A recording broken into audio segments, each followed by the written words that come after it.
Comme on peut s'y attendre, l'endroit le plus compliqué à explorer et à étudier pour ce qui est de la faune est l'océan. En raison de son immensité, il est facile que des milliers d'espèces passent inaperçues pendant très longtemps, car plus on peut descendre en profondeur, plus son étude devient complexe et coûteuse, ce qui fait que de nombreuses espèces restent un mystère complet pour l'être humain. Par leur image et leur morphologie, les requins sont considérés comme les plus dangereux. L'une des caractéristiques qu'on leur attribue est de vivre dans des eaux tempérées à chaudes, mais il existe un géant de ce groupe qui préfère tout l'inverse.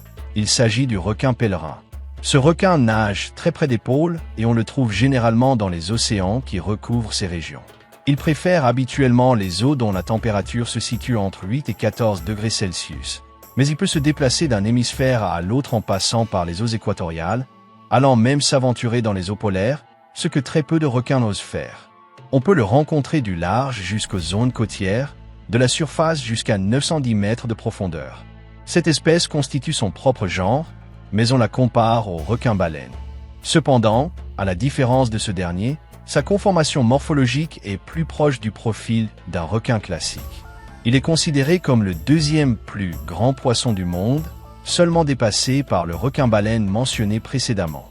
Sa taille, de la tête à l'extrémité de la nageoire caudale, atteint 7 à 9 mètres, pour un poids d'environ 5 tonnes. Il peut exister des spécimens plus grands, mais ceux-ci sont de plus en plus rares à trouver.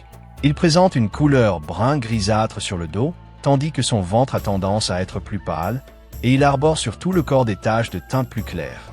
L'un de ses traits les plus caractéristiques est que l'extrémité supérieure de son museau est beaucoup plus allongée et fine, donnant l'apparence d'un nez. Ses yeux ont tendance à être petits en comparaison, de couleur noire. De chaque côté, il possède 5 rangées très longues de branchies. Il peut ouvrir sa bouche jusqu'à 1 mètre de diamètre. À l'intérieur, il dispose de rangées de petites dents de 5 à 6 mm, coniques et en forme de crochet. Ces rangées sont précédées par une autre située en arrière et peuvent même se trouver sous sa gencive. Ses nageoires pectorales sont présentes, ainsi qu'une grande nageoire dans la région dorsale, formant l'image typique du requin nageant en surface, et sa nageoire dorsale, qui est très grande, avec un pédoncule caudal. Son dimorphisme sexuel n'est pas documenté, si bien qu'il est fréquent qu'il n'y ait aucune différence significative permettant de le distinguer à l'œil nu. Ce sont des spécimens qui forment de petits groupes, généralement séparés par sexe, mais cela n'arrive que par moments, car ils sont habituellement solitaires. On les trouve en train de nager la bouche ouverte pour se nourrir, ce qui les pousse à migrer pour trouver leur nourriture, en se déplaçant lentement, à 3 ou 4 km par heure. Auparavant, on croyait qu'ils hibernaient, car à certaines périodes de l'année, leurs observations étaient rares ou presque nulles. Mais cette idée a été réfutée, puisqu'à grave à certains moments, ils plongent dans les profondeurs et restent dans les zones abyssales à 900 mètres. Ils ont créé une relation symbiotique avec plusieurs poissons qui nettoient leur peau des parasites. Ils ont également recours à se frotter contre certaines portions rocheuses ou à sauter hors de l'eau dans un but de toilettage, bien que leur motivation ne soit pas encore clairement établie. Leurs migrations sont effectuées en fonction des mouvements de leur nourriture. Ils peuvent se déplacer de l'hémisphère nord vers le sud et vice-versa, ou pour des raisons de reproduction. Leurs yeux, bien que petits, leur permettent d'avoir une vision utile. Leur principal moyen d'identification et d'obtention d'informations passe par les électrorécepteurs situés à l'extrémité de leur museau. Ils possèdent également un odorat efficace qui leur permet une identification chimique. Ces requins se nourrissent exclusivement par filtration, capturant du plancton, en attrapant des millions d'individus. Ils peuvent aussi consommer de petits poissons et des crustacés. Contrairement à d'autres requins ayant un même régime alimentaire qui pompe l'eau au moyen de leurs branchies, ceux-ci se contentent de se déplacer la bouche ouverte et de les capturer comme avec un filet. Pour cela, ils recherchent les meilleurs endroits où la plus grande quantité se concentre. On peut d'ailleurs voir des bancs immenses de ces animaux se nourrissant au même endroit, jusqu'à 1000 individus. Cette espèce est ovovivipare, c'est-à-dire que ces petits sont pondus sous forme de més'incubés à l'intérieur du corps. On ignore beaucoup de choses sur cet événement, mais on estime qu'il a lieu durant l'été, l'accouplement se produisant dans les eaux peu profondes. Les petits sont portés dans l'abdomen pendant 1 an. On estime qu'il peut y en avoir entre 4 et 6.